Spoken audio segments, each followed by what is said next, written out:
que j'ai fait un projet d'auto-emploi au Sénégal. Projet, j'ai reçu la lettre. Seulement, ce que je veux savoir, c'est que le financement, c'est-à-dire qu'on m'a dit qu'il y a 2 copies là-bas, tu peux leur laisser une copie. Hein? Donc, ce que je veux savoir si, au-delà des 2 ans, comment je vais savoir que mon projet n'a pas été retenu? Ça veut dire que je vais recevoir un feedback, on va m'envoyer une lettre pour me dire que ton projet n'a pas été retenu. Et dans ce cas-là, comment je vais le réactiver, hein? Disons, pour le relancer. C'est important, li nga wax dëgg la Sénégalais yu bëri dañuy ñëw Sénégal def projet déposé def numéro Sénégal pendant que ñu ngi Sénégal. Mais ça fait 3 ans man même sama émission rajo yi ku nekk dégg nga ko dañuy wax ku bind projet nag joxe email. sa email nag du ko de sa accusé de réception duñ ko ci def mais su sa projet par exemple ñun am na ñu sélectionné war leen financer ba jël xaalis bi jox ko keneen mënuñu leen jot. parce que ñu ngi ci liste bi ñuy woote numéro Sénégal bi doxatul moo tax léegi dañuy wax sax kuy déposer projet na nga wut kenn ku nekk Sénégal koo xam ne mën nañ ko jot parce que tamit mënuñu nekk gouvernement di woote ay 1000 numéros à l'étranger. dañu woote benn yoon wala ñaar mais email bi moom dañ koy def chaque fois su fekkee nit ki provide joxe na email. c'est important tamit lu soxna si wax d'accord naa jafewul pour nga jot nit xëy na man mën naa jafe ndax maa ngi nii fii tey ku ñëwoon Sénégal di ma soxla mën na boo nees madame Mbacké mën nañu la bañ a gis mais boo waxee li tax nga jóg dañu lay booleeg équipe bi dafa bari ñuy ñëw ne madame Mbacké laa bëgg a gis su ma gisul du wax ak man alors que j'ai un bureau avec 4 départements yoo xam ne ku ci ne mën na laa jox la information. Madame Guèye mi yore projet yi yenn saa yi la ñuy ànd lu ci ëpp duñu ànd su ma demee moom du dem c'est rare ñu def lii ñu def mais ku ñëw bëgg a am xam-xam am na bureau d'information rek pour leeral nit ñi lan projet. même documentation boobu indi nañ ko ci consulat yeeg ci ambassade yi consul yore na ay formulaire ku mu neex nga déposer Sénégal ku mu neex nga déposer fii loolu dafa baax ñu leeral ko soo déposer ci consulat bi da nga war a laaj consulat bi sa numéro de dépôt. mais ce suivi personnel de ton projet yow la incombé nag tamit duñu nekkuñu nag Amérique wala Espagne amuñu doole boo xam ne dañuy xëy rek di wër sa benn Sénégalais di ko wër pour wax ko sa projet boo ko déposé xaaral ay 2-3 mois mu am benn présélection su fekkee baax na ñu wax la ko su baaxul ñu yóbbu ko buñ ko yóbboo DAIP ba mu jàll comité di nga am accusé de réception mooy lettre bi. benn laaj laa am ndaxte projet bi fay la te ñun nu ñu def par groupe lañ def. te ku fayul dañ lay teg daal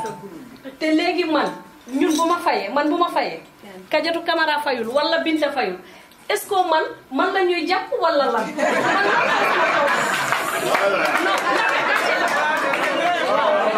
naa lettre ne la dinañ la financer amul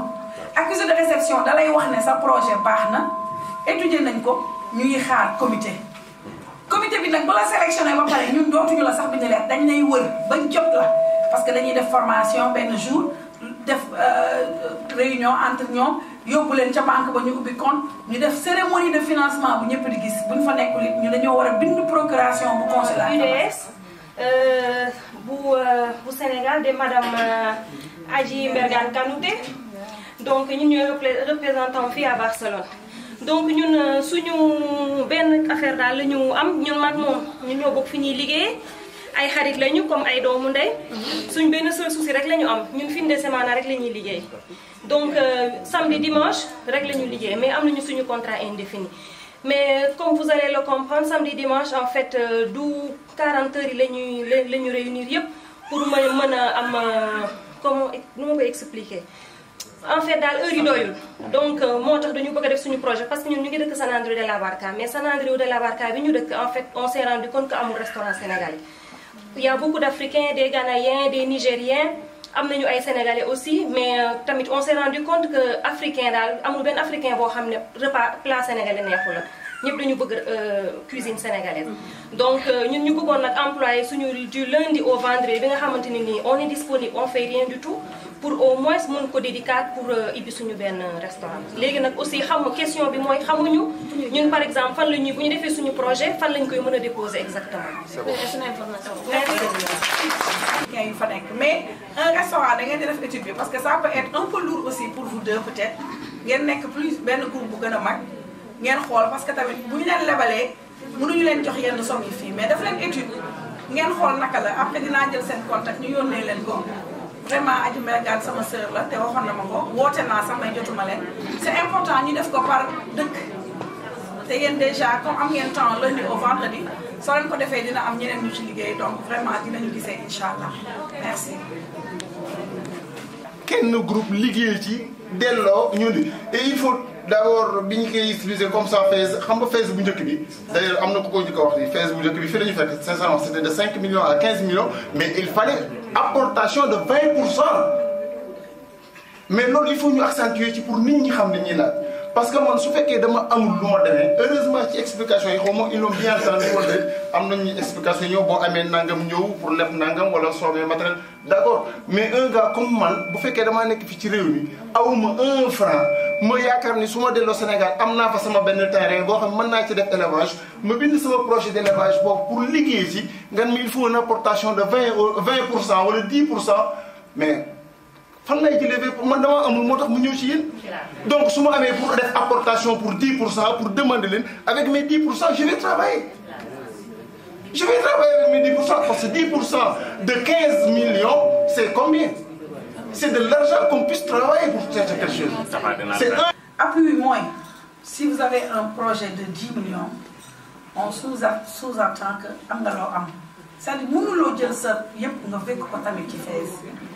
mënut a nekk parce que déjà FAISE amul budget pour financer demande yëpp mais mën nga demander 15 millions ñu jox la 5 wala 6 wala 7 wala 10 donc pour les waaw loolu consul laaj nañ ko sànq léegi su fekkee da nga am matériel boo war a yóbbu warul sax am exonération parce que bu fekkee da nga def sa compte sa entreprise yow sa investissement la booy jënd matériel fii am na ñu bëri ñuy indi matériel yoo xam ne ma nga Sénégal ba pare quand même il faut qu'on pense à notre économie aussi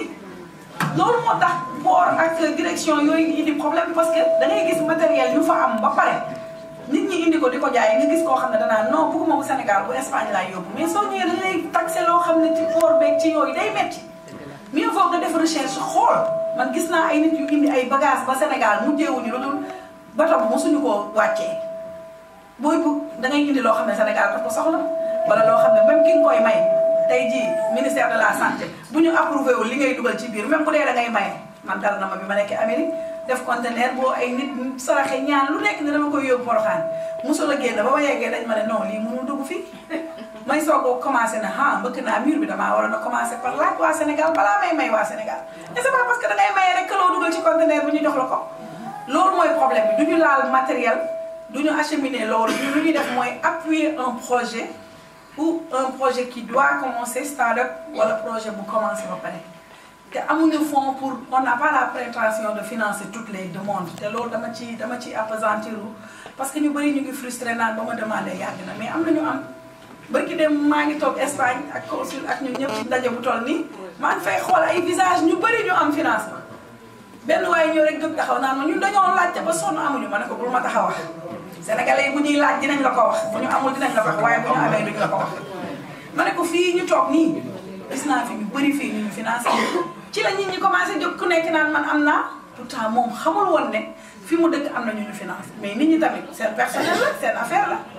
mais boo demandé amoo moom ñëpp a ko yeb mais boo amee da ngay doon. dafa war a sàmm kàddoom digganteem ak nitam te kii waruñoo gën a gore bi muy nekk dans l'opposition ma di ko recevoir ci Almacédiès monsieur le consul ma nga fa woon toog boobu dara du dara bi ñu ko waxee bi ma waxee man maa doon porte-parole nit ñi ñu wax ma ñu ne ma waxal président ne ko nañu dimbali ci oto yi loolu waxuñu ko wallahi azim Sénégal yi fa nekkoon ñoo ni ma sonn nañu amuñu këyit amuñu liggéey amuñu dara ma jël Matar Ba ñu toog ma jël micro bi wax ak président de la république ne ko monsieur le président mu ne ma ne ko nit ñi nañu dañoo sonn amuñu liggéey amuñu dara nan la ñu ma def ba dimbali leen Macky Sall ne dafa am loo xam ne duñu ko nangu parce que l'infernale machine capitaliste bi fi nekkoon di jël xaalis réew mi di ko pasare loolu la ñuy bañ bu fekkente ni jàppale ngeen ma ba ma fal dinaa leen jàppale insha allahu rabbi seen affaire yëpp dina baax jàppale leen ma ñu ma fal loolu laa doon wax rek apportation bu ndaw boobu laa doon def. benn laaj laa am ndaxte projet bi fay la te ñun nu ñu def par groupe lañ def te ku fayul dañ lay teg daal te léegi ñun bu ma fayee Kadiatou Camara fayul wala Binta fayul est-ce que man la ñuy jàpp wala lan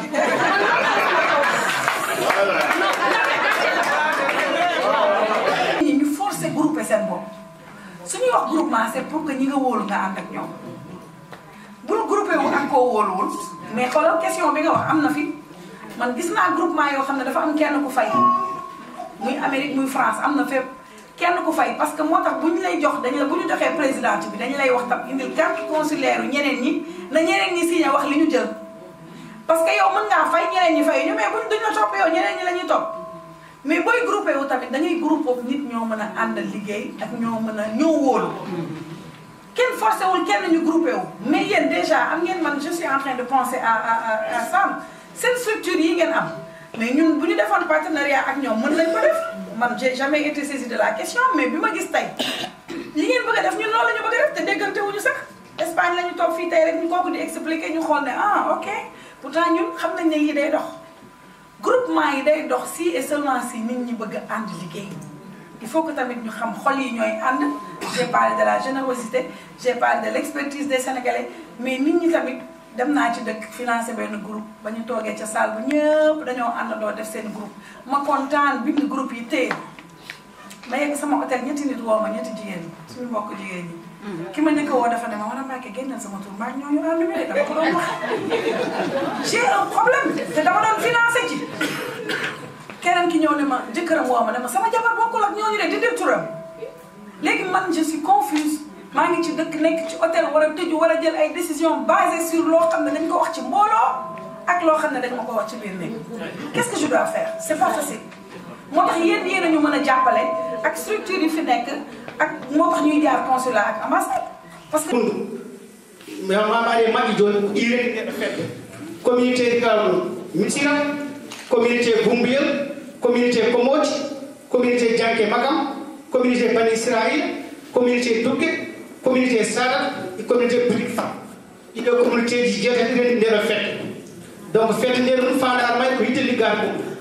ɗum holno men liggorto holno laamu Sénégal wawi wallirde ɓullum koɓe tawa yaltani lii dañ koy jox nitu parti bi mais moi j'ai vu nombre des femmes ñu nga xamante ne xawma leen mais à travers les médias et le consul et tout je crois que transparence moo ci war a am comme nuñ ko waxee c'est pas une question de parti parce que xaalis bi c'est pour tous les Sénégalais xaalis bi sénégalais yëpp la donc c'est important remboursement et tout c'est pas une question de parti wala xaalis Macky Sall wala xaalis non c'est une xaalis tous les Sénégalais donc loolu rek laa ci bëggoon yokk merci donc voilà parce que là comme l'a bien dit Sira c'est apolitique mais il y en a qui n'y croient pas moi je pense que l'aspect apolitique c'est les Sénégalais qui le font nous si le président nous a dit de financer. Avant-hier, vous avez vu les documents, le programme peut-être sur le Facebook. La première femme récipiendaire ou bien bénéficiaire à Londres, c'est la représentante d'un parti politique de l'opposition. Mais c'était la première qui avait demandé. Et je l'ai appelée, je l'ai taquinée pour lui dire, vous aviez demandé pour voir si j'allais vous financer. Mais guess what? Vous avez déposé la première, vous allez financer la première. Ça est partout, elle a fait son discours, elle m'a dit que je n'y croyais pas. C'est ça la volonté du chef de l'État. C'est ce que le président de la République sait comment financer son parti. Quand il le fait, tout le monde n'est pas là-bas. C'est le parti qui est là-bas. Bon, moi, je pense qu'on a dépassé ça. Il faut croire à cela.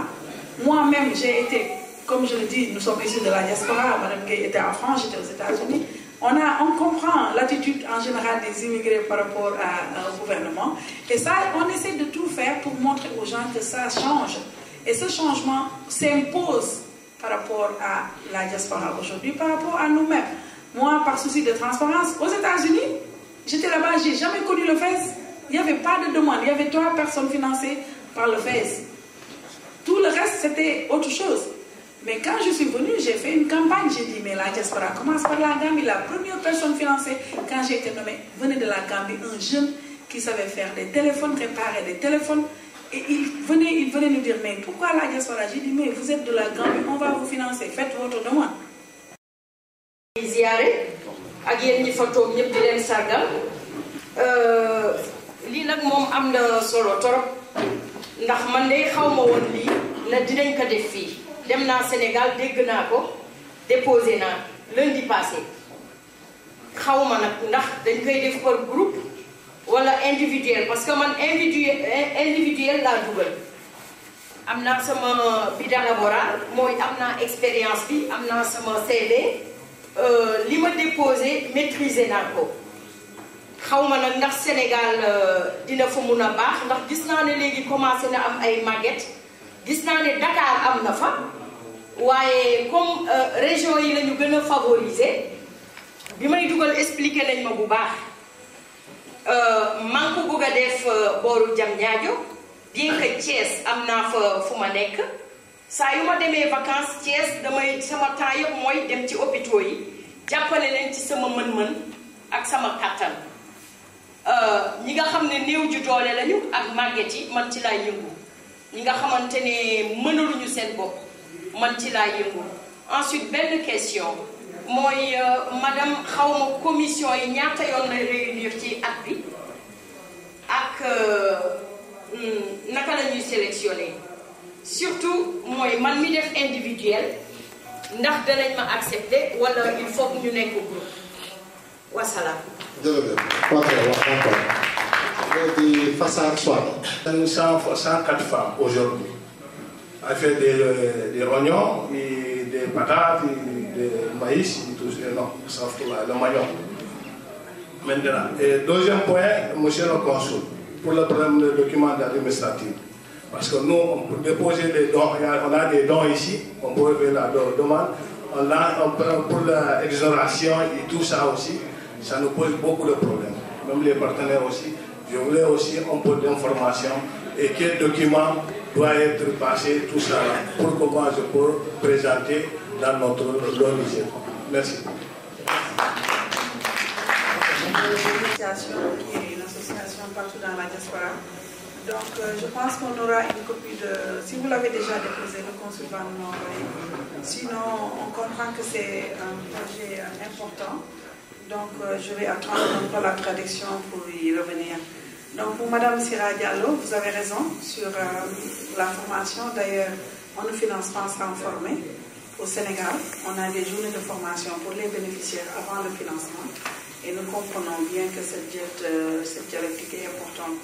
Pour le financement des femmes de la diaspora, on ne peut pas financer tout simplement parce que c'est des projets d'appui à des activités génératrices de revenus. Les financements sont faits aux femmes qui font du commerce, qui l'ont déjà fait et qui comprennent ce qu'elles veulent faire. Ou de la transformation, ou quoi que ce soit. Mais en fait, on finance des activités qui ont été relatées dans la demande. Et comme c'est des groupements, en général, ou des femmes individuelles qui font leur petit commerce, et c'est un appui qui ne dépasse pas en général 5 000 € individuellement, ou bien 10 millions si elles sont en groupe, le financement matériellement ne peut pas se faire, la formation. Mais au Sénégal, où nous finançons de 5 à 15 millions, tout bénéficiaire qui reçoit une lettre doit venir à une séance de formation avec ce qu'il doit faire, et il y a les banques qui nous appuient, et c'est ça qui se fait au Sénégal. Vous avez bien dit,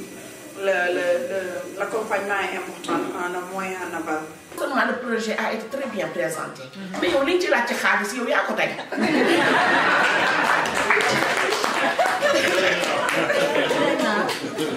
Mais man mi maa ko tey parce que jigéen day rëy ba dañuy laaj lu mag loolu bu ñu la ko joxul ñu jox la lu yem may wala ñu jox la tamit lu yem mais commencé ci kaw. ñu xamal ñu ne ma femme bi elle était tellement intéressée ñu ne ma yow dañu la utal rendez-vous ak madame Mbacké may leen d'accord loolu moo xam naa ci kanam ndax ko xam naa amul suñu jot. dëgg yàlla xam naa ko jot ko problème mais ñu ngi lay sant. di la gën. wax dëgg yàlla ñëw bi nga ñëw déglu waa Moussa gi lu rëy li ci ñun. kontaan nañ ci ni ñaan yàlla rek lii ngeen xam ne moom ngeen jëlee ci dëkk bii yàlla na jëm kanam. Bon, je m'appelle Ousmane Diallo, maa ngi jógee Alicante, vice-ordinateur coordinateur bu APR Alicante maa ngi ànd ak la responsable des femmes Penda Diallo ak suñu trésorier général Mor Mbengue. En tout cas ñu si wax presque c'est très difficile pour nit tegsi dal ñun dañoo ñëw pour déglu après rendre compte lu gars yi wax c'est-à-dire que ne femmes yi ñun on a 38 femmes yoo xam ne presque préparé nañ seen dossier pour déposer 38 femmes 38 femmes bon am na groupe am na individuel si par exemple madame conseille que nit ñi def par groupe aussi ñu def ko par groupe en tout cas on a 38 femmes yoo xam ne des femmes républicaines des femmes apéristes bien que FES moom est apolitique c'est pour tout le monde mais sont des femmes ñoom ñëpp en tout cas bëgg nañu déposer seen i kii si c'est pas si léegi dañ koy passer par concile ñu def ñu passer par concile sinon ñu yóbbu ko Sénégal directement wala mu si yàlla.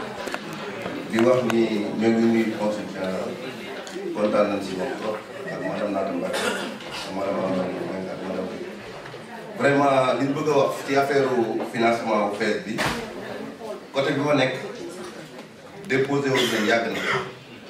mu jaar consulat général mais bu fa jaaree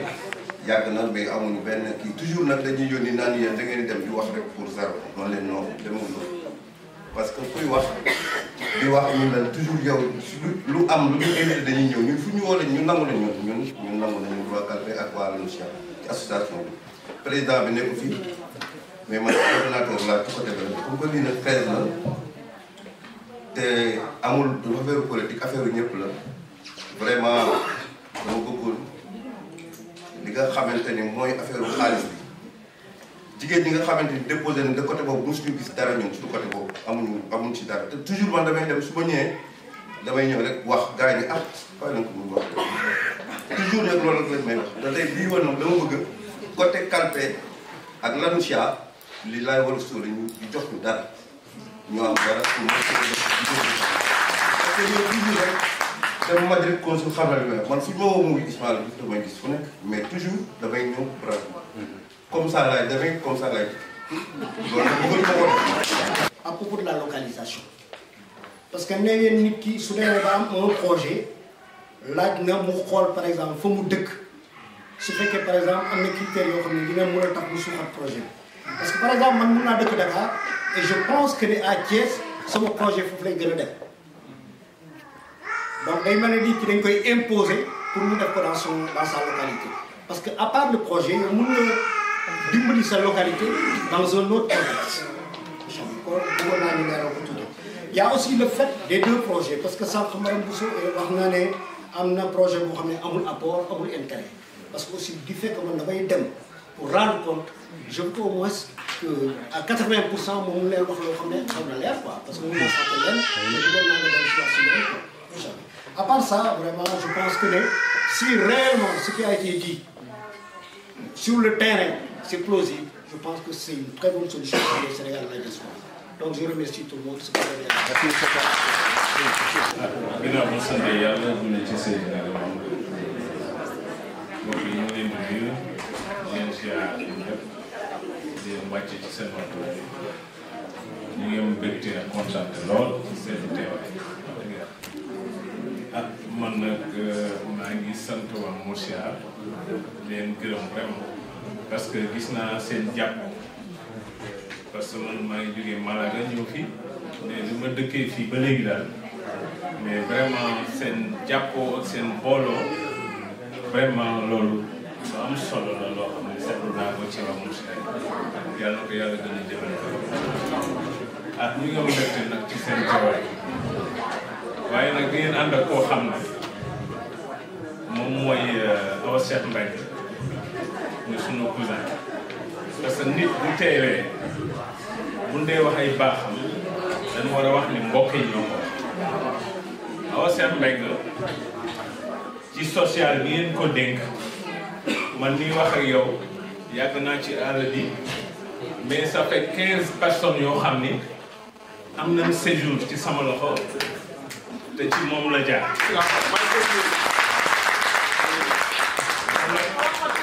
waaw man si laa bokk. maa yaayu maawo te yaa may naaw.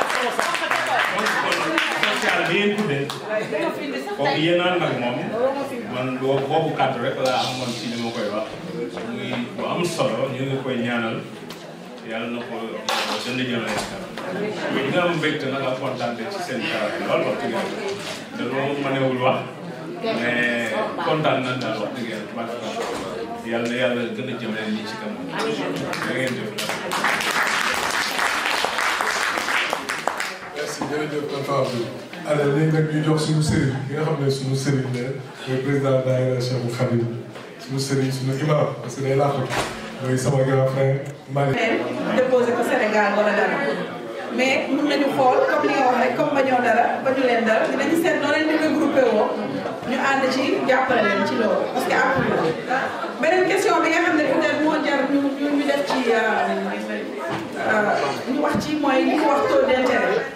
ñaari fonds moo am FAISE fonds jigéen ñi fii amul taux d'intérêt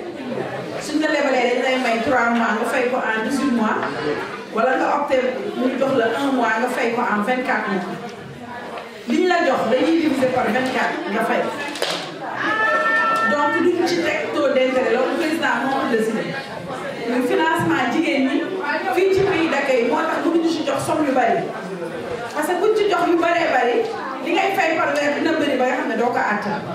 te dañoo bëgg mu gaaw nit ñi di fay ñu leen di dolli moo tax taux d'intérêt amul foofu mais fonds bi nga xam ne Sénégal la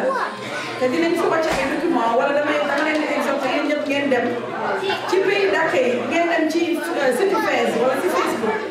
ngeen téléchargé documents yëpp ñu ko fa dugal léegi nga xam ne boo ko téléchargé di nga gis ñaari fonds yi différence bi bii lan la bële lan la bu góor ñi moom moo am 6% boobu yaa ngi koy fay ci 5 ans mais da ngay joxe apport 10%. ñett yooyu yëpp amul ci bu jigéen loolu mooy différence bi. li tax tamit ñuy wax localisation c'est pas parce que yow Dakar nga dëkk dañ lay forcer nga def Dakar mais dañoo bëgg ñun ñi nekk ci seen région par exemple ñi nekk ci région Casamance xam nga foofu dafa bëri ay fruits transformation fruits yi dafay bëri léegi dañuy bëgg nit ñi yéen ñi nekk fii am pouvoir am moyen yi ngeen di xalaat foofu mais c'est pas que c'est par force fi nga dëkk fa ngay def sa projet nit ku bëri am nañu projet dëkk Fouta par exemple def ay projet Dakar donc du force mais dañ xam nga tam baax na ñuy wax politique boobu pour jàppale réew mi mu am équilibre boo seetee ne bu yàgg ba soo doon wax ay jas ak ay Sébikotane ñu bëri dañ doon fa ne dafa sori mais fu mu nekk nii ñëpp a fa bëgg a dëkk ji parce que foofu mooy ville bu bees bi donc loo am Thiès jege foofu yëpp dafa nekk léegi lu baax donc du force mais dañ koy exhorter nit ñi dañ leen koy xelal parce que tamit nit ku nekk fa nga jógee da ngay bëgg mu suqaliku te en général immigré yi bu ñu tukkee dañuy investir ci seen fi ñu dëkk donc loolu rek moo tax ñu wax loolu mais du force am na ku posé question bu am solo par rapport ak kii bi ñu koy waxee question bi c'est important li ñuy traduire documents yi en langue nationale duñ ko traduire mais FAISE dañoo am ay desk yu bari am ay nit yu làkk loolu yu làkk presque yëpp boo fa ñëwee te déggoo français wala mun ma wax wala nga woote dinañ la jox bu dee tukulóor la am na ku wax tukulóor bu dee séeréer am na ku wax séeréer wala fi bari nañ ko mais document yi day jafe ñu def ko traduction parce que projet bi dafa war a nekk en français parce que du ñun ñoo koy lire mais comité bi la mais ku am question wala ku bëgg a bind lu projet te yow mënoo bind làkk boo mën ci làkk soo wootee ci suñu numéro yi dinañ la paas kenn ku koy làkk loolu la ñu def pour faciliter ko donc loolu mooy li nga xam ne dañ ko def je pense que dernière question bi mooy question jigéen ñi bu ñu fayee ak ni ñuy fayee loolu je pense que question dañ koy wax consulat bi dañoo am léegi benn dañoo am agent comptable bu nekk ci ambassade moo yore xaalis consulat moo yore xaalis ambassade ak mission militaire donc léegi moom dañuy wut benn desk foofu boo xam ne kuy remboursé foofu ngay dem remboursé donc soo demee dañ lay jox reçu ci consulat bi comptable bi moo koy jot comptable boobu rek moo am droit jël deniers publics fii parce que dañoo gisoon ne dañoo ubbi woon compte pour jàppale nit ñi ñu fay verser mais léeg-léeg di dem verser yónni ne turu kooku mooy génn du ñu xam ki verser. am na ñoo xam ne tam dañ doon profité ci loolu naan naa ngi verser te verser wuñu dara parce que compte bi dañ koy xool tamit léegi dañoo dindi loolu yëpp comptable bi nga xam ne moom fa la ñuy jaarale xaalis dugal ko fii moo yor salaire yi yore budget bi yëpp kooku moo ñu jëlaatal xaalis bu fees dugal ko ci compte fees ñun ñu nekk Dakar di ko gis pour faciliter ko dëkk yi nga xam ne nag mosuñu fa dem wala mosuñoo am c'est pas parce que dafa matagul rek mais objectif bi mooy ñi def demande wala ñu nekk ci dëkk yi même bu dee benn nit la mu am même bu dee benn groupe la mu am moo tax sax ñu bëgg defaale tournée bi expliquer waale nit ñi nécessité bu ñu war a am pour ànd pour ñu bokk je pense que loolu mooy li nga xam sinon li fi nekk yëpp kontaan nañu si waxtaan bi échange bi vraiment neex na trop man maa ngi doon wax ne xëy na heure bi ak jour bi nga xam ne du jour liggéey mais gis nañu ne kontaan nañu trop si gise bi et que ñu continuer waxtaan bi soo leen demee fez.sn www.fez.sn di ngeen fa gis documentation bu ñu soxla ñu ngi Facebook ñu ngi fépp soo leen wootee tamit bureau Fez quelle que soit langue boo leen di laaj soo leen ko waxee dinañ am ku leen jàppale donc loolu defe naa mooy question yi bu fee fàttewuma dara fu ñuy déposé waaw consulat normalement bu dee projet yi nga xam ne mooy jigéen ñi li gën a ñëpp dañ leen war a wax ñu déposé consulat parce que dañ koy tamponné consul bu ko defee daf koy tamponné te dañu am valise diplomatique boo xam ne saa yi ko neexee mu yónnee ko Sénégal ñun dañ koy jot bu ko jotee dafay bind date bi ak numéro bu ko jotee ñu envoyé ko bu dee projet bi jaar na yoon boobu léeg-léeg nit def projet nag ñu xam ban lay laaj léeg nit def étude bëgg ci jigéen ñi mais dafa def étude bu Sénégal mais ci biir étude bi dañuy gis ne dara leeru ci daal bu leerul consul soit dafa leen di woo wala dañ fay teg projet bi di xaar nga woote loolu day xew même au Sénégal ñun dañuy jot projet nit ñu demandé 6 mois mu yegsi ci man ma gis ne mais kii pays d'accueil la ko waroon a jaarale parce que ambassade bi loolu yëpp dañu war a xam ne da ngeen am fii mission parce que tamit des fois nit amuloo nit Sénégal wala yónnee 4 exemplaires dafay bëri soo ko joxee consul moom daf koy def si valise bi donc dañuy exhorté képp kuy def demande nan ko yóbbu consulat wala ambassade te consulat sax fii am ngeen consulat moo gën a moom moo koy jël suñ ko jëlee nit bind la numéro bi nga déposé léegi yow numéro bi buñ la ko yóbbulee fële tam da ngay am nag numéro Sénégal numéro boobu képp ku déposé fii da nga koo war a laaj wala nga woote Sénégal ne leen nii laa tudd DAIP mooy beneen numéro bi consul dina leen ko jox ñu def ko ci site consulat bi comme ça yéen ñëpp ngeen koy xool soo leen déposé bu ñu leen joxee numéro dafa am fu muy jaar ñetti place soog a ñëw Fez ñu bëgg ne dañuy déposé rek wooñu ci suba ga daal ni man déposé naa démb ana sama projet mais day dem bureau courrier ñu def ci numéro yónnee ko DAIP ñoom ñooy def présélection ñu dajale projet yi ba sélection jot tant que sélectionné wuñ la wax na dinañ la financer lu ci ëpp man du ma gis projet bi donc suivi boobu nag c'est personnel ku nekk da nga ko war a def defe naa loolu laa amoon ci ay question man maa ngi kontaan di ñëw fii di sant di gërëm.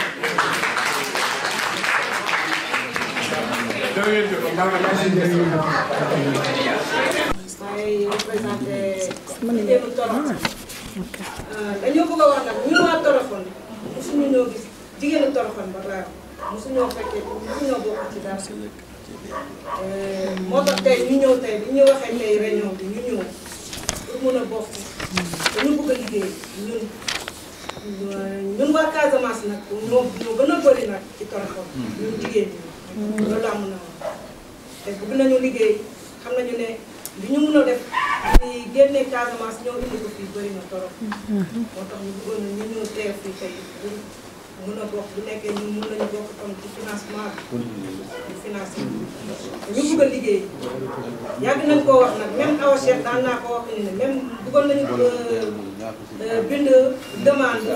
mais xëy na dafa fekkoon mu amoon ay jafe-jafe moo tax mënuñu woon demande te xamuñu woon fu ñuy jaaree pour mën a jëmale kii def demande moo tax nag ñuy ñaan nag dañu bëgg a xam nu ñu mën a def nu ñu mën a def bokk tamit ci financement bi parce que dañu bëgg liggéey ñu waa toog fu événement bu am nag ñun ñoo ngi ci ngeen maa ngi remercier Effectivement, c'était une femme très brave. Ils sont très braves. ñu ngi jox kàddu gi Abi Mbaye ci daayira Tijaan. jeex na. naa ko jël ndax war naa koo def. waaw. asalaamaaleykum madame Mbacke li nga wax moom tey daw na yaram soobee yàlla ñu ñëpp dana fay ndax man ca laa bokk sama sa kaw man li may wax avant may wax dara madame Mbacke xam nga ki boole tukulóor beeg wolof beeg séeréer beeg njaagool beeg chrétien beeg musulman bi mooy Macky Sall man foofu laay waxe ndax ku ragal féete rek dof man foofu laay waxe ñu ngi koy sant bu baax di ko gërëm may wax tamit ñun danoo nekk fii si dëkk bi te bëggoon loo xam ni parce que fa San Agustin yi dama leen di appojar si lu baax ci lu ñu wax parce que ay ñu am fulla lañu am ñu am jom lañu parce que dañoo jàpp seen association jigéen ñoo commencé ñuy jënd seen bagage ndànk-ndànk di dem ñooñu ñun war a jàppale lañu te ñu sonn lañu tamit parce que boo waxee jàpp il faut nga wax tamit si parti bi parce que borom parti bi mooy joxe moom dafa boole ñëpp mais il faut ñu wax tamit lan moo tax tamit lan moo ñu tax a jóg ak suñu doom yi madame Mbacke président noo digoon bi mu fi ñëwee ni xale yi da leen di defal colonie de vacances loolu soxla nañ ko trop suñu doom yi parce que suñu doom yi fii dëkk bi dafa nekk dëkk boo xam ne xale yi duñu intégré suñu doom yi ba léegi intégré wu danoo bëgg ñuy dem Sénégal parce que ñun danoo perte suñu doom yi danoo perte parce que ñu ngi fii nekk fële koo ciy wax olof day mel ni ab étranger buy wax olof léegi danoo bëgg ñoom bu ñuy nekk ensemble mbir mi dana baax may wax sama mbokk jigéen ñi ñoo leen ànd ngir yàlla ak yonent bi parce que madame Mbacke nii mu ñëwee nii bu nu amoon mouvement des femmes bu dëgër boo xam ne madame Mbacke du tiit parce que si biir waxam dafa ni ñoo leen àndoo booloo dafa am ñoo xam ne dañu dox ñu xuloo ba mu demee pour def affaire yi ñu xuloo te ñun pourquoi pas ñun mënunoo ànd nekk benn def mouvement des femmes bu dëgër bu dëgër bu ko defee nga appojar nu defaral nu surtout jëm kanam je m'excuse Abim Mbaye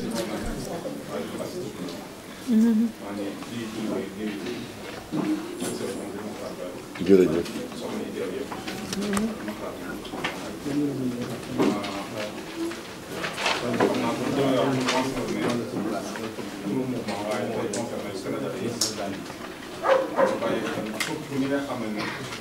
financement yu njëkk yi nga xam ne moom lañ defoon fii ay soxna yi ñu ko joxoon ñu bàyyi xel bu baax ci fay ji pour seen moroom yi jigéen ñi mën a jël ñoom it pour mën a wëlbati pour mu mën a continuer maanaam loolu laay gën a soññee pour ñu mën ci bàyyi xel bu baax yaakaar naa financement yooyu yi ñu financé woon ci ay góor bëriwul waaye jigéen ñi ñu ko joxoon nañ bàyyi xel ne am na yeneen soxna yu fi doon yu bëree bëri te dëkk bi xaw na doy waar ci suuf ne bu fekkee ne góor bi sax masalaa ko moom ay ndaw la mën nañu ko waar waaye jigéen ñi nga xam ne ñoo nekk ci dëkk bi war a ubbi salon war a ubbi yeneen place ndax daw bi ak dàq bi mënuñu ko mën jigéen ñi nga xam ne ñoom la financé woon pour ñu mënoon yoroon fonds yooyu ñu mën ko delloo wala ñu fay leen fay yi jël laaj wala 50% yi bokk pour ñu mën a financé yenn soxna pour ñu mën a continuer liggéey loolu daal lay encouragé sama boobu jigéen ñi jël na kàddu yu baax baax te bu ñu fàtte ci ñaan dégg nga dañu bëgg ay financement comme ni ñu wax ni ci mouvement bi ñu bëgg a xam nan la mouvement bi def ba mën a am ci financement yooyu projet wu fan waaw fii lañ nekk nii loolu mooy question bi nga xam ne moom laa doon kii am na ay jigéen yu bëri ci nekk continuer mu gaaw sëñ Talla Dieng mi toog ndax am na lu ñu ko dégg leer la ko pour une meilleure collaboration jërëjëf wasalaam. jërëjëf. ñu jox kàddu gi. soxna baa mu jàllale waaw baa mu jàllale. ñoom dañoo daje ba ki démb tënku woo ma ñëw. ñuy liggéey wax ni tey jii bala bu ma jëlee kàddu naa leen santal madame Ba. moom jege woon na leen démb. ak soxna Mbenn soxna Awa Mbenn. ndax bu ñuy def màggalu Porokhane. dañuy ñëw jege si ko jaxasoog ñoom yàgg na. léegi nag daaw ñu leen dégg waaye léegi dañoo am formé wu ndax président bi nga xam ne mooy président Espagne yore maam Diarra yi fii ci Madrid la dëkk muy maam Naar Kan président bi nga xam ne itam moo yore mooy Ndey Penda ak ñi ci topp ñëpp Madrid la dëkk. léegi nee nañ engagé wu nañ bokk ci jigéen ñi taxawal seen bopp dajale ñëpp Espagne gépp am seen i carte d'identité bokk ci mbir mi fu ñuy taxaw dañ fa taxaw bëgg nañu lépp lu ñuy defale ci jigéen ñi jox leen seenu cër. waaw nee nañu nag am nañ seen i carte lañ wax laa wax de. te consul général ak jabaram bu ñuy amee màggalu maam Jaara dañuy ñëw participer daaw ñu yëngu waaye tëj ko nañ seen mbooloo ànd ak seen i carte d'identité bootu ñoom àndandoo Espagne ba mu daj waaye seen bis bi le 24 la waaye am nañ bis boo xam ne ñi ngi koy defal Espagne gépp dañ war ko dajale ci Madrid su boobaa duñu dañ la ci évité waat nga ñëw ci ak koo mën a àndal. sant di leen gërëm yéen délégation bi jóge Sénégal metti na trop fu na ngeen wàcc fa pour rek jàmme ces Sénégalais de l'extérieur sénégalais laa wax waaye président de la République laa bëgg jox leen sant boo xam ni les Sénégalais de l'extérieur les Sénégalais ci man jigéen laa na ngeen ko teg ci loxoom parce que nit ki tag maam Abdou Aziz Sy daan na ko wax ku deful dara doo dégg jërëjëf jërëjëf yomb na loolu waaye ku ko deful doo ko dégg bu ngeen demee ngeen ni président jigéen ñi Espagne jigéen ñi Madrid jigéen ñi Espagne ñu ngi koy sant di ko gërëm di ko remercier xalaat bu rafet bi mu am yàlla na yàlla dëgëral ay ciram yàlla na ko yàlla may li mu bëgg Sénégal émerger ba ñun ñëpp ñu dellu ci suñu réew maa ngi leen di sant di leen gërëm mënuñu fa dem parce que Espagne dafa yaatu moo tax collectif des groupements de femmes surtout de la zone nord-ouest ñoo ma yebal di la remercier parce que sama zone bi alhamdulilah rabbil alamin fay nañu à 100% les femmes fay nañu à 100%. donc ñu ngi ñaan su dee mën na am beneen yoon ñu njëkk leen programmé nga ñëw fa waxtaan ak ñoom comme que remboursé nañu à 100% dañu tëddee ni woon pour rembourser ñu doublé la pour que ñoom tam ñeneen mën a bénéficier ci financement bi. Donc je parle sous le contrôle de son excellence le conseil général. ak ma nekk ñu ngi leen di remercier kontaan nañu ci teew bi ñu ci teew ak sa ñëw bu ëllëgee tamit comme ni ko soxna waxee rek comme jamono bi wax yomb ngeen fexe ba ñëw Saragossa ndax dinañ ko rafetlu trop parce que Saragossa ci diggante Madrid ak Barcelone la ngeen mën faa jaar pour ñu xam ne ñun au moins li ñuy liggéey suñu autorité ñi ngi koy gis pour ñu xam ne daal ñun ñu ñëw toog waa Saragossa tey ñu ne am nañ délégation bu jógee Sénégal sees ñu dinañu neex trop ñoom se vous remercier maa leen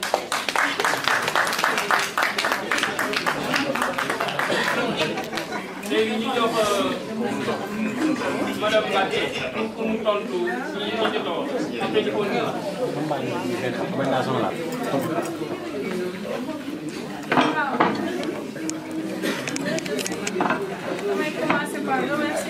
di ngeen am mais si beneen formule bu bees bi yéen jarul ngeen di xaar remboursement formule bu bees bi groupe nag ngeen di am groupe ak Valence yéen ñi remboursé dañ leen di doubler li ngeen amoon man maa la ko wax fii xam nga léegi 100 millions yaa ngi waaj a jeex ñu bàyyi ñeneen ñi fële donc moi je vous dis de faire 3 groupes dans chaque pays def leen groupement bu mag déglu leen nag comme dañ leen di financé kooku moom ngeen déglu méthode parce que man damay wër ñu nga xam ne nii amuñu woon ak ñu fay ba pare te gis naa ko déglu leen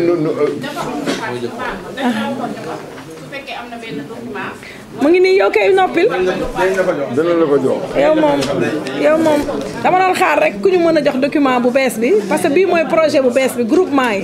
mooy document bu bees bi donc moo ñi musul on pourra financé le faire waaw yéen moom du yàgg incha allah dinañ dem Valence dinañu ñëw Pays Basque ñi nga xam ne ñaari association la woon dëggantaan y avait que 2 groupements ñoom fay nañu effectivement donc dañ leen di réorganiser selon le nouveau canevas ak formulaire bu bees bi incha allah donc defe naa loolu la mais li may waxaat tam sëñ kan nga baal ma dinaa ñëw si yow sëñ Baye kii Talla donc li ma doon wax déglu fii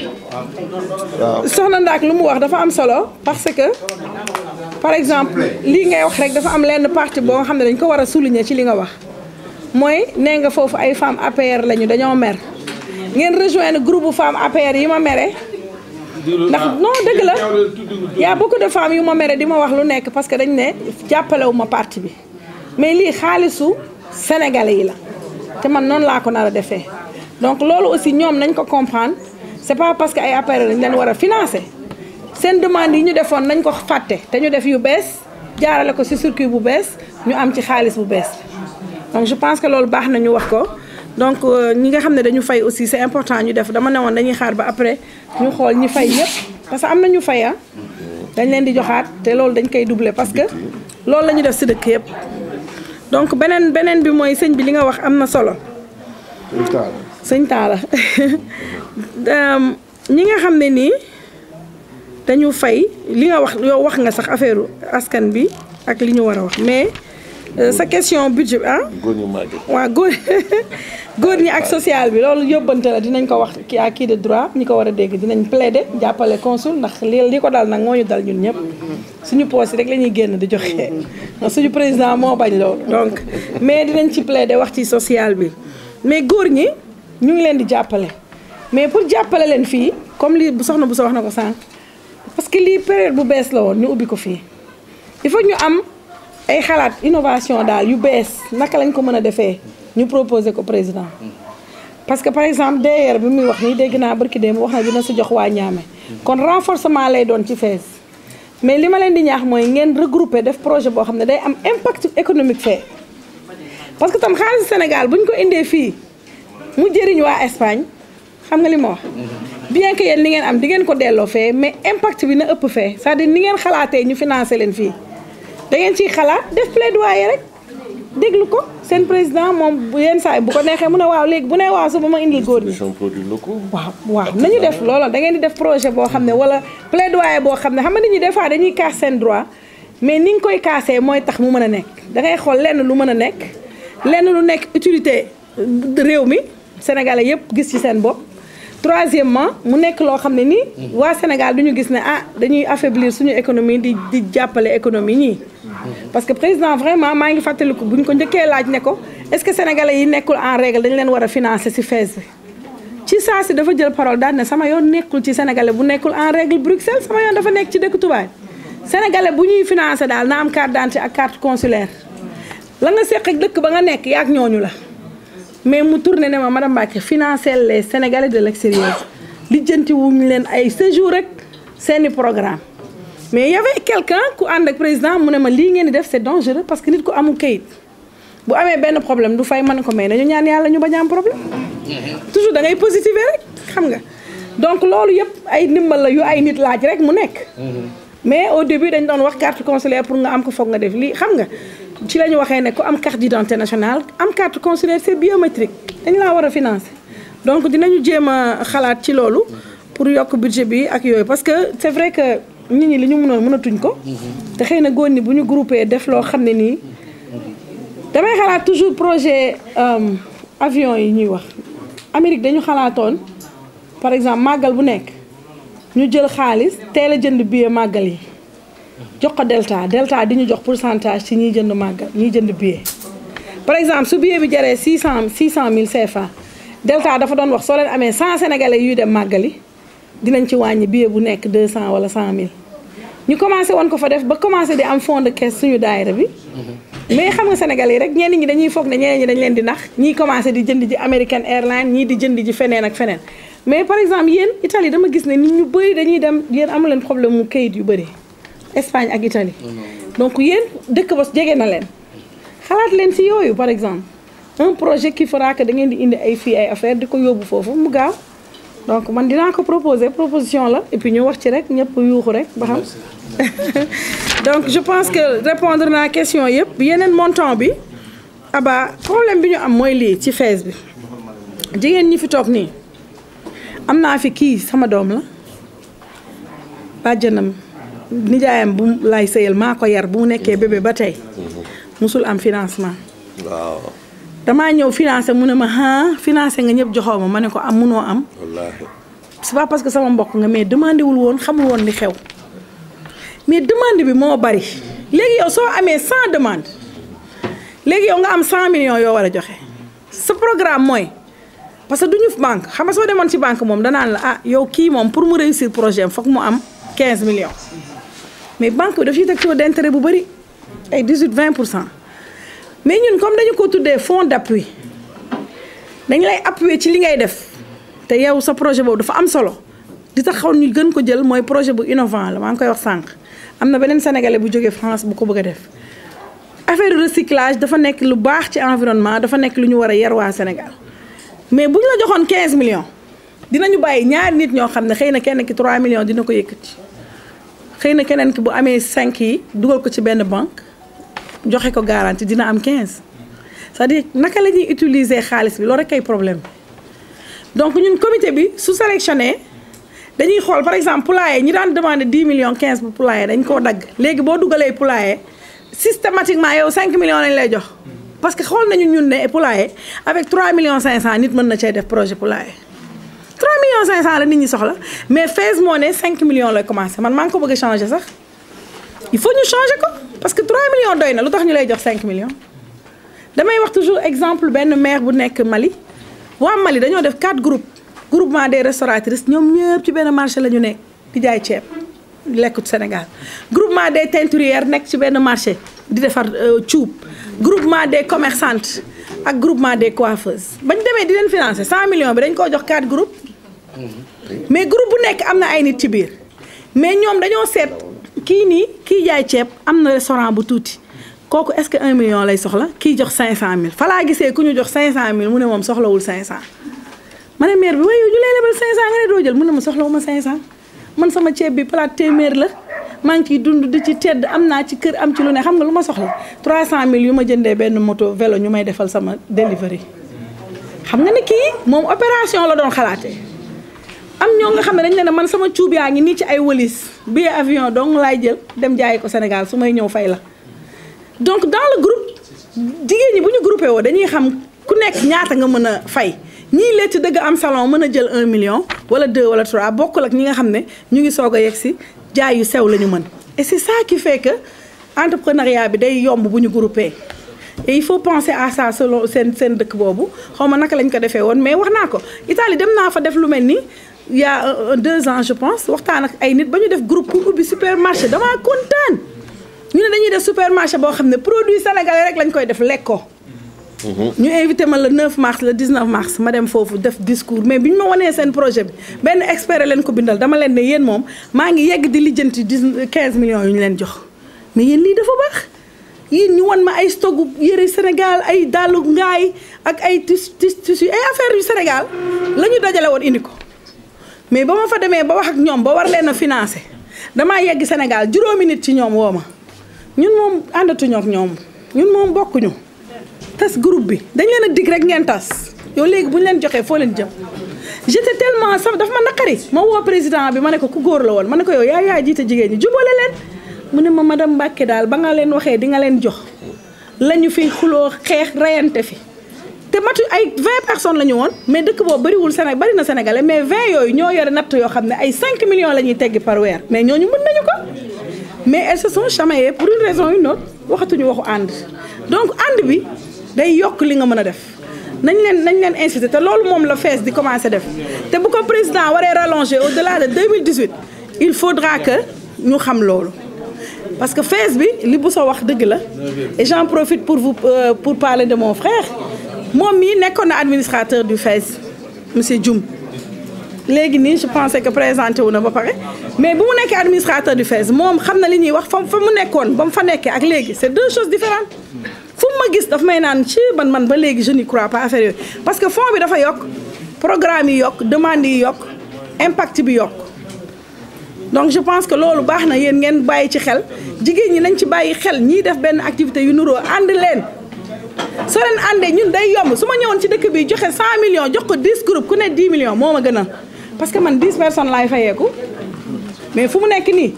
man am na ñu ma ameel fii bor damay dem keroog journée des migrants journée des migrants laa toog gis ay nit di tagalu di ñëw ma leen di xool di leen xool bàyyi leen ba ñu toog mais dañoo tiit mën a mbak yow noo ñu xàmmee ma ne ko yow moom Italie nga dëkk xaaral ma woote sama bureau seet ñaata nga dese yow moom France nga dëkk xaaral ma woote sama bureau ñuy reetaan parce que damay am familiarité si ay kanam ci cérémonie yi ak bu ñu leen di jox chèque après ku nekk naan ma man ñibbisi naa soo ñibbisee doo ñëw fay bor bi donc mais après ñu waxtaan ba léegi ñu ngi xalaat naka la ñuy ñenn ñi dañ ma ne mën nañoo fay de mais xamuñu woon ne mën nañoo fayee Sénégal léegi dama mujjee woo sama comptable ne ko nag ñii nañu wut nu ñu fayee fii moo gën ñuy perte donc yooyu yëpp waxtaan la donc je pense que question yooyu laa amoon pour kii bi après dinañ gën a waxtaan yow moom fees nga bokk et puis ça nous fait plaisir bu ñu sañoon sa projet bi dafay yokk et puis leneen li ñuy def mooy suñu jëloon 5 millions boobu dugal ko FONGIP wala dugal ko BNDE garantie lay doon pour nga am 15 parce que léegi dañu am partenariat on est obligé jàppale la pour nga réussir